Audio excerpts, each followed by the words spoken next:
Selamat siang, saya Jonathan Aristoandaci dari kelompok 1 ingin mempresentasekan tentang sejarah gender dan perkembangannya.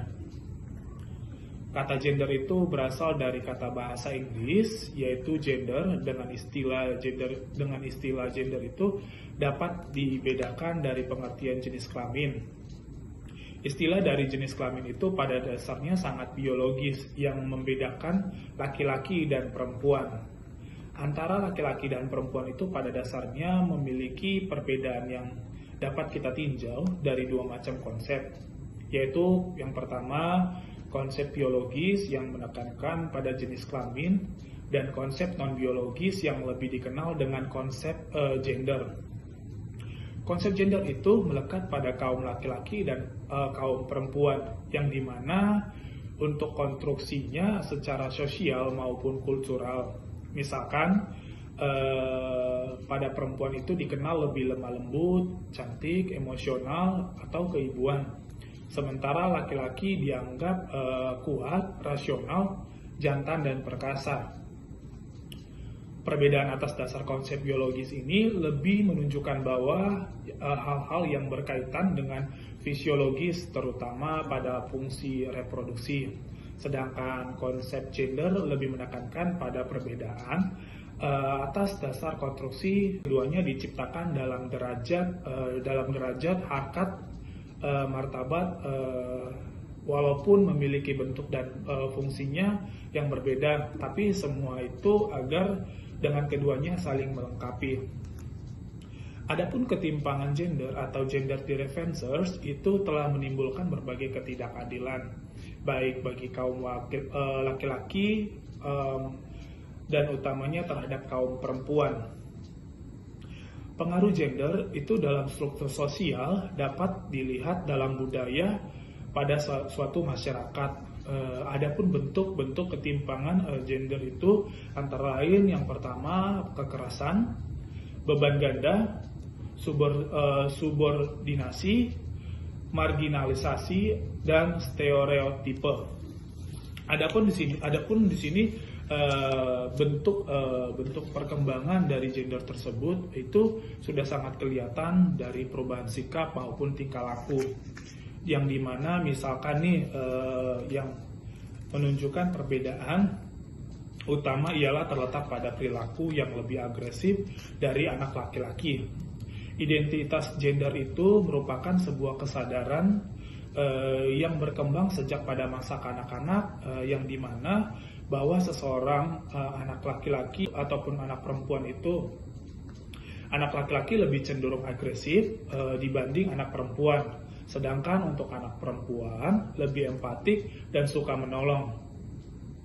Anak perempuan itu lebih penurut terhadap orang tua dan selalu mencari persetujuan orang tua dan dibandingkan anak laki-laki. Perbedaan perkembangan gender juga tidak terlepas dari pola asuh orang tua, yang dimana orang tua haruslah mampu menentukan jenis permainan dan aktivitas yang cocok untuk gender anak-anak tersebut. Baik, selanjutnya ada media dan gender.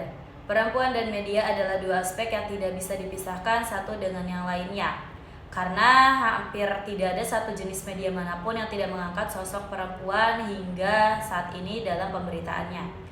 Dunia perempuan memang sudah mengalami perkembangan yang sangat luar biasa, tetapi di luar itu semua, isu-isu kesetaraan dan relasi gender masih menghiasi wacana media massa hingga saat ini.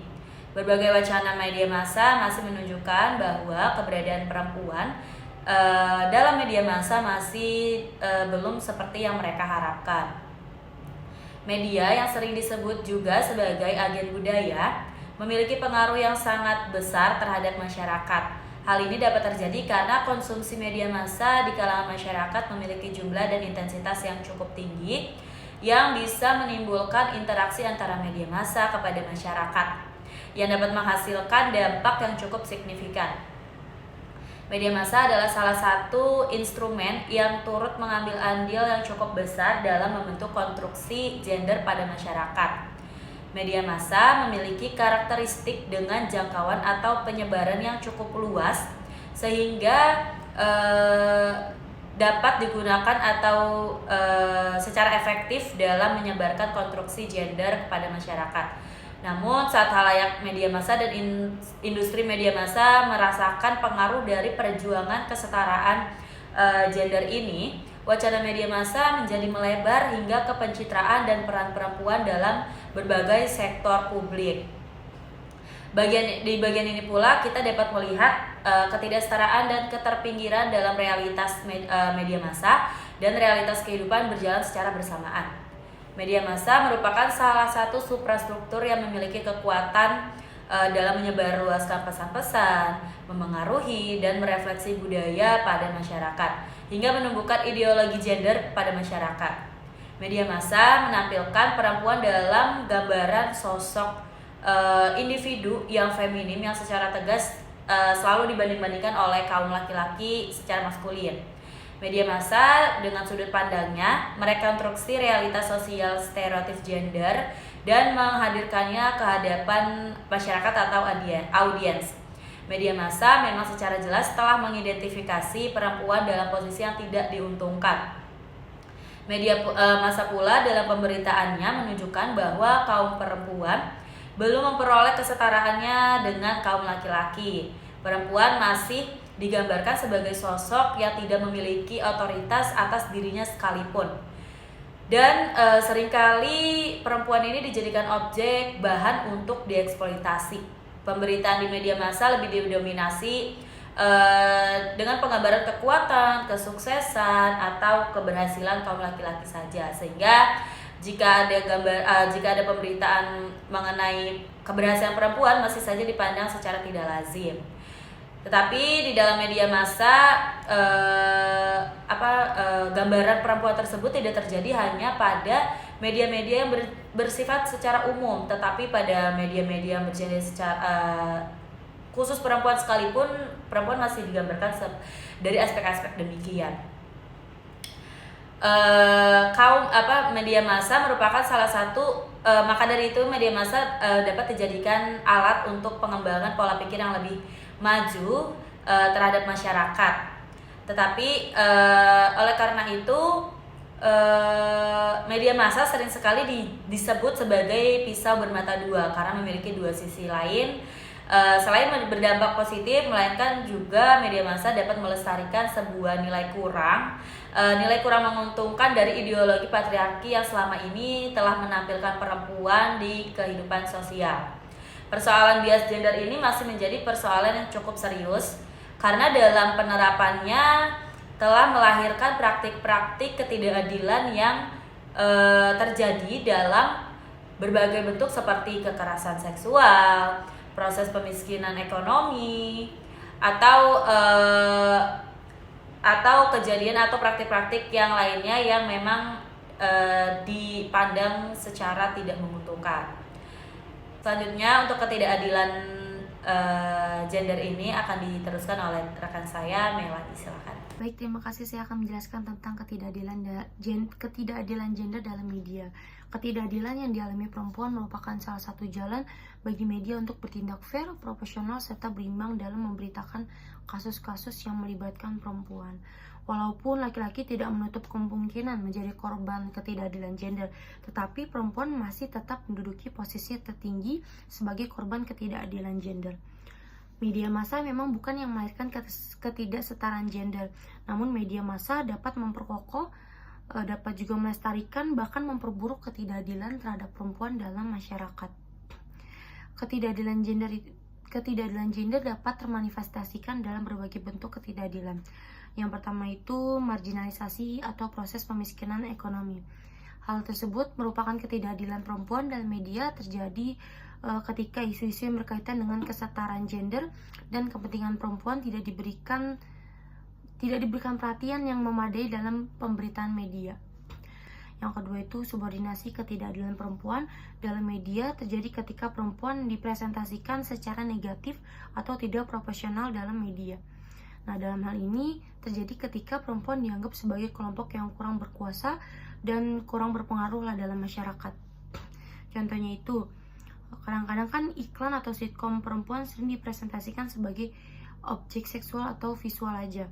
Nah, serta dalam hal tersebut tidak mampu membuat keputusan yang tepat, sehingga peran perempuan dianggap kedua atau diciptakan sebagai bahan bercandaan yang seharusnya menganggap diri mereka lebih rendah atau kurang signifikan dalam kehidupan sosial. Yang ketiga itu stereotip ketidakadilan perempuan dalam media. Hal tersebut terjadi ketika perempuan diposisikan dalam peran atau karakteristik tertentu yang selalu ditampilkan dalam media, sehingga perempuan memberikan persepsi yang salah dan negatif tentang perempuan. Dalam hal itu, stereotip ini membuat perempuan seringkali direndahkan dan tidak diakui kompetisi dan potensi mereka sebagai individu yang cerdas dan mampu menghasilkan pekerjaan yang baik seperti laki-laki. Nah, yang keempat itu kekerasan atau violence merupakan bentuk tindakan kekerasan baik fisik maupun psikis yang dilakukan oleh salah satu jenis kelamin atau institusi. Ketidakadilan dalam media dapat terjadi ketika media menunjukkan tindakan kekerasan yang tidak adil atau mengabarkan situasi ketidakadilan secara negatif. Contohnya itu, kekerasan dalam ketidakadilan media adalah ketika media itu mengeksploitasi kasus kekerasan untuk meningkatkan rating mereka, atau ketika media menempatkan terlalu banyak fokus pada aksi kekerasan dan mengabaikan highlight penting dari cerita tersebut. Ini dapat menjadi salah satu contoh kekerasan dalam ketidakadilan. Beberapa media juga mungkin memperlihatkan aksi kekerasan dan konten yang tidak pantas tanpa memperhatikan sebuah proses sensor karena mereka itu menganggap hal tersebut langkah penting. Hal tersebut itu penting bagi mereka dalam upaya meningkatkan popularitas media di antara masyarakat.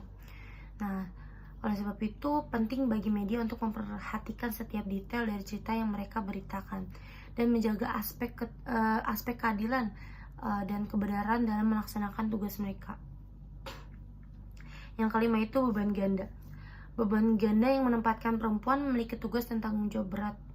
Ketidakadilan media tentang gender ganda terkait dengan bagaimana media itu menempatkan peran dan tanggung jawab yang berbeda terhadap pria dan perempuan, di mana perempuan itu sering dibebani tugas dan tanggung jawab yang lebih berat dibandingkan pria dalam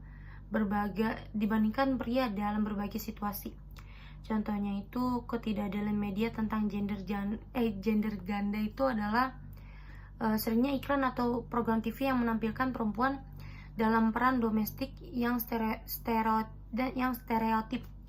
seperti merawat anak-anak atau melakukan pekerjaan rumah tangga, sementara pria digambarkan melakukan pekerjaan lebih rasional dan mendominasi seperti menjadi bos atau pemimpin.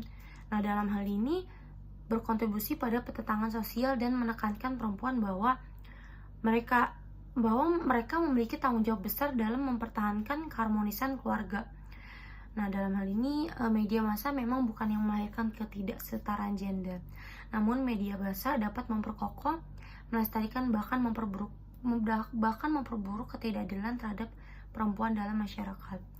Kurang lebihnya seperti itu. Akan dilanjutkan teman saya. Dari contoh kasus yang kami mengambil satu kasus yang menggambarkan kasus kekerasan seksual terhadap perempuan. Karena banyak sekali kasus-kasus tersebut yang terjadi, namun yang disalahkan adalah pihak perempuannya, dari cara mereka berpakaian, dari gestur tubuh mereka yang memang mengundang untuk hal seperti ini tuh dapat terjadi. Sedangkan hal ini bisa kita cegah jika pemikiran atau pola pikir kaum laki-laki ini diubah atau bisa digunakan secara sehat. Kami menyediakan juga grafik kasus-kasus kekerasan seksual yang terjadi terhadap wanita dari tahun 2017 sampai dengan tahun 2021. Di tahun 2017 ini memiliki jumlah kasus sebanyak 5.513 kasus. Lalu pada tahun 2018 mengalami penurunan yang cukup signifikan, yaitu dengan total kasus 5.258 kasus. Lalu pada tahun 2019 mengalami penurunan sedikit penurunan dengan total kasus 5.233 kasus. Lalu pada tahun 2020 ini mengalami kenaikan yang sangat-sangat luar biasa, yaitu dengan selisih sekitar 1.500 dari tahun sebelumnya dengan total kasus 6.872 kasus.